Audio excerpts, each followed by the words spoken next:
This is how to use Coinbase Exchange. Make deposits, withdrawals and trade, everything you need to know to stay safe. In the previous video, we created and verified an account. Now we are ready to use all the options available on the Coinbase platform. The entire material will take a few minutes because we will focus on all important matters without any irrelevant time wasters. In the lower right corner, we can change the language in which the content is displayed on our screen. In the upper right corner under the profile icon, there is an option to change the page color from dark to light. Goes to the Settings tab, where you can configure all kinds of notifications. We will take care of two-step verification in the Security tab. This is an idea suggested by Coinbase that increases our security. I click Upgrade your 2FA and enter the security code that comes in a message to my phone number. Then a code appears to be scanned in the authentication application. If you don't have it yet, or you don't know how to use it, see my separate material on this topic. Here there is a small complication because it turns out that with the black theme of the website, neither of my two phones could scan the code. So I go back to the theme and change it to light. Then I try again and scan again. After that, I confirm with the code that appears in the application after scanning, and then our configuration is completed. Regarding such practical things, I will tell you that I always scan the code on two different devices to avoid losing access if one of them breaks down. If you lose your verification codes, it will require a special account recovery procedure to be carried out by the exchange support. In the Account Limits tab, we can check our current limits on withdrawals of traditional currency. In the Payment Methods tab, we can add our payment card, use PayPal, or check the details for a traditional transfer. All data filling is exactly the same as in the case of regular online purchases. After saving them, we will be able to use the selected payment method at a later date. If you choose a payment method, you can go to the Buy and Sell tab, which is a simplified version of the transaction. To use it, we enter the amount we want to use, what cryptocurrency we want to buy, and how we want to pay for it. At the end, there will be a Buy button. After pressing it, a summary will appear, and after reconfirmation, the transaction will be completed. Selling works in a similar way.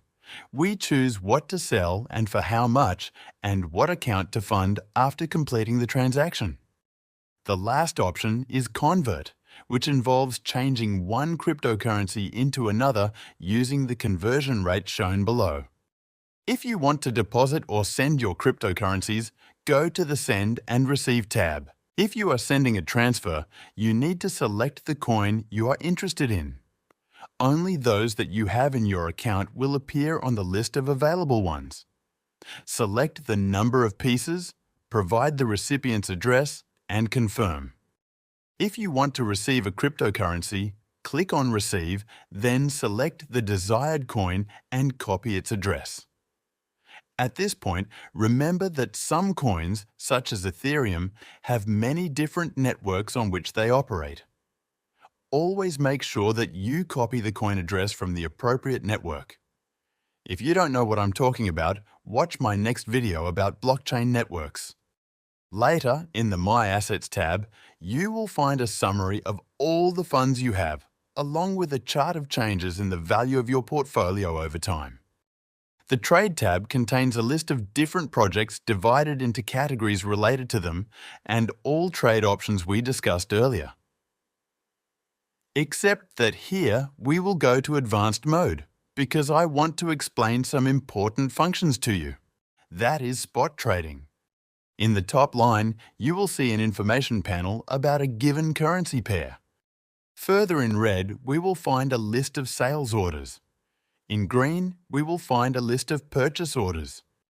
This moving list is the most recently completed orders. There are both sold and bought transactions here. In the upper left corner, you will find a drop-down list of all cryptocurrencies available for trading divided into different pairs. For example, in relation to Bitcoin, separately to stablecoins and so on. On the right side of the screen, you will find trading options. The first and basic one is limit order. Using this option, you can place your sell or buy order by adding it to the list of those available on the left side that I mentioned earlier. For example, you can enter that you want to buy Bitcoin at a price of $2,800 per piece.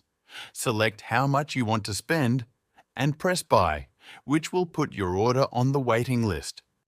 The sale works in exactly the same way.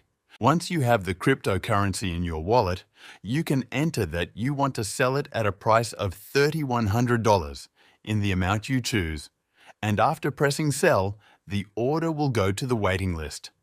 Remember that there is no guarantee that your order will be executed because whether it will ultimately take place depends on the price on the stock exchange and its changes over time. The second option is market trading. Using this function, we sell at the current stock price immediately. Our order is executed without waiting, and we also buy immediately at the current price without waiting. This option is intended for people who want to complete the transaction quickly. The last option is stop loss. In other words, it is a conditional order sell if or buy if. If we see that the price is falling and we are afraid that it will fall further, we can enter that if the price drops to $2,800 per unit, then our cryptocurrencies will be put up for sale at a price of $2,700. We can also enter that if the price drops to $2,800, we want to place a purchase order at the price of $2,850 in the quantity we choose. For orders of this type, avoid entering the same values in both windows because in a situation when the price drops or increases quickly, your order may reach the execution point, but may not be executed if the price changes too quickly. You should leave some difference in amounts in order to capture the so-called market liquidity. Now we will return to the main exchange panel where the Earn tab is located. Here you will find the staking option, which involves blocking your funds for a specified period of time in exchange for a profit resulting from the interest rate. The topic of staking, all the pros, cons and security issues was discussed in a separate recording. One of the last options that we will discuss today is Earn for Learning, where in exchange for completing quizzes, we can receive the equivalent of a few dollars in the form of the cryptocurrency to which the quiz concerns. We have several of them at the moment.